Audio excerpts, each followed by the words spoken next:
بسم الله الرحمن الرحيم والفجر وليال عشر والشفع والوتر والليل إذا يسر هل في ذلك قسم لذي حجر ألم تر كيف فعل ربك بعاد إرم ذات العماد التي لم يخلق مثلها في البلاد وثمود الذين جابوا الصخر بالواد وفرعون ذي الأوتاد الذين طغوا في البلاد فأكثروا فيها الفساد فصب عليهم ربك سوط عذاب إن ربك لبالمرصاد فأما الإنسان إذا ما ابتلاه ربه فأكرمه ونعمه فيقول ربي أكرمن وأما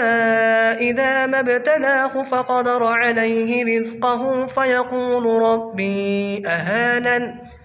كلا بل لا تكرمون اليتيم ولا تحاضون على طعام المسكين وتأكلون التراث أكلا لما وتحبون المال حبا جما كلا إذا دكت الأرض دكا دكا وجاء ربك والملك صفا صفا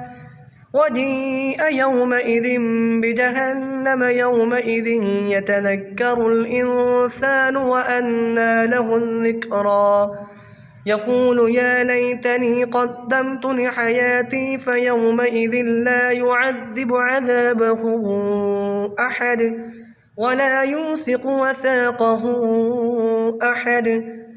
يا أيتها النفس المطمئنة ارجعي إلى ربك راضية مرضية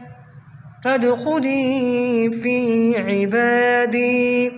وادخلي جنتي.